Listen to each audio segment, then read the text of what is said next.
9 o'clock on the nose here. Good morning, Kentuckiana. Thanks for being with us here this morning. I'm Ian Hardwick. Meteorologist Matt Breland is with me here today. And as you can see, we didn't get quite the snow we were expecting. These interstates are looking pretty clear, especially here on Waterson Expressway. Right, yeah, looking good to go as we head throughout the rest of our morning. You know, we were predicting that we were going to see at least a dusting, and some of us did, but it was more towards our easternmost counties that got caught in some of that snow. I know out towards Lexington, they had some decent reports of snow. There's a live look for you right there to check out what they saw this morning, and we didn't really catch that much of it. We just had a very cold rain. A little bit of a sleet mix was around at times throughout the start of our night, but as we head throughout the next upcoming hours, we are going to continue staying in a quiet trend. Check out that sunshine that we have around for us to start off this Saturday morning. That view of downtown brought to us by U of L Health and also First Savings Bank. Continuing to stay chilly though this morning, 30 degrees, just a few degrees below freezing near the airport. Right at the freezing mark for us here in downtown, 31 degrees for you guys out towards the Highlands. Over in southern Indiana, seeing temperatures into the upper 20s as well. 29 Scottsburg, 28 Seymour, 29 Elizabethtown, and 30 for you folks near Hodgenville. Winds are a bit gusty in certain places, mostly across southern Indiana. They're seeing some winds gusting between 10 and 20 miles per hour.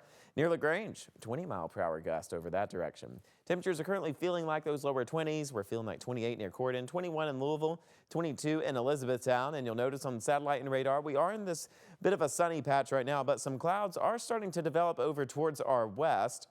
Along with that are a few patchy flurries as well. So I wouldn't be surprised if we do see a little bit of some very light and brief scattered snow showers periodically throughout our afternoon today across Kentuckiana.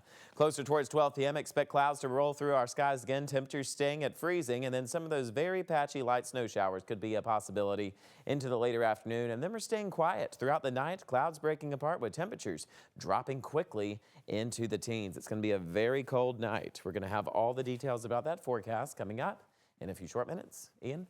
Thank you very much, Matt. Now for our top news story this morning. The Metro Police Chief Paul Humphrey has a message for a Louisville couple saying there's, quote, a special place in hell for them. The two parents from Valley Station are in jail, accused in a case of child abuse. Here's Judge Katie King seeing the father, Nicholas Shanks. Do you work? Yeah, I work. Okay, what do you do? Lawn care. Lawn care? All right, I'll appoint the public defender. Shanks there at his arraignment got a bond of $500,000. The judge also gave Shelby Kuntz the same bond. Both are facing charges of severely abusing their 1- and 2-year-old kids. Police say the older child was brought back to life with CPR. That was at U of L's Southwest Hospital yesterday. Police found the 1-year-old was badly beaten on the couple's bed in their Valley Station home. Taking all that into account, the court is going to leave the bond as set at $500,000, full cash, plus HIP if posted. No contact with any minor child to include the 2 children that are involved in this case. At a graduation ceremony for new police recruits, Louisville Metro Police Chief Paul Humphrey was asked about this case that police are calling significant abuse. Well, first of all, I'll say that there's a special place in hell for people like that. Anyone who is abusing or hurting a child, that is absolutely the lowest of the low. And I want to say thank you to those OSPI detectives that work that case. The type of work that they do every day, I couldn't do, and a lot of us couldn't do. After the 2-year-old was found in the hospital, a Metro Police detective and a State Child Protective Services worker went to the couple's home where they found the 1-year-old. The couple admitted to being the only people around the children. Police say they never called 911 to get help for those injured children.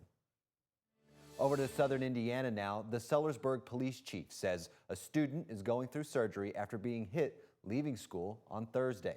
Police say the 15-year-old student was hit by an impaired driver while using the crosswalk in front of Silver Creek Middle School.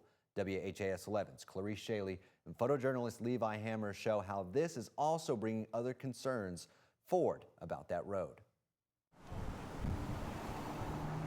The school week at Silver Creek School Corporation ends with extra law enforcement working to control traffic as students head home and use the crosswalk.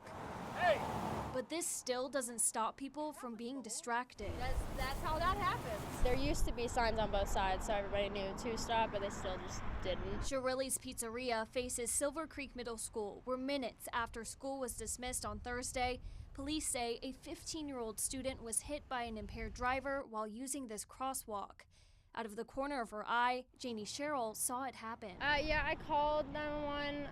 I kind of just held him still and tried to keep him calm because when he came back to, he was freaked out, of course. The driver, David Jeremy Villa, has been charged with operating while impaired, according to Sellersburg Police Chief Russ Whalen. A lot of this responsibility on this particular situation goes to the guy that was driving and shouldn't have been driving at all. This crosswalk has been a concern for a while, and people say they've seen many close calls. It's obviously not engineered in the best way possible, I think, to suit the traffic that goes through there. The crosswalk to the schools is just before the intersection behind me.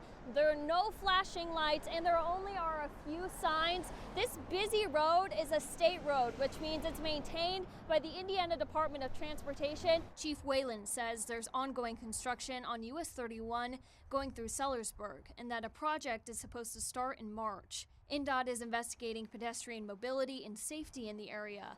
The department would not confirm a project is starting in March. These are people's babies, and they cross every day. Everyone hopes drivers pay attention and drive responsibly until those changes are made. In Sellersburg, Clarice Shaley, WHAS 11 on your side. Town and state officials have told the Indiana Department of Transportation about these safety concerns and have asked for temporary safety measures to be put in place until that state route is improved. And not guilty by reason of insanity. That was the verdict in a case where a 6-year-old boy was stabbed in the middle of the night. That was in Versailles, Kentucky in 2015. Under House Bill 422, filed yesterday, the insanity defense would disappear.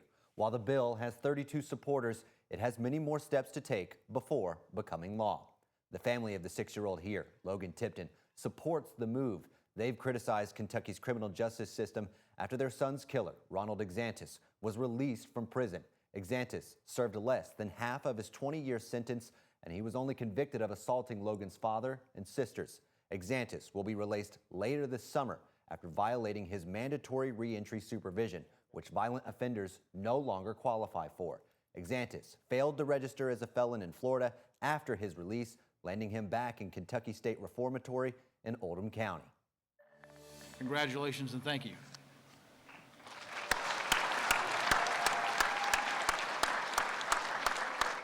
Big applause there as the Louisville Metro Police Department and Metro Alcoholic Beverage Control are expanding. Friday, they welcomed 17 new officers to their ranks. The graduation group began training last June, which includes physical training, law exams, and driver training. We spoke to one graduate who says she joined to be an example for young girls. I chose to be a police officer because I don't see a lot of police officers that look like me. First, female, and then also black. I wanted to be able to have myself be an example on the streets that, you know, young black women that are wanting to join the police force, they can do it.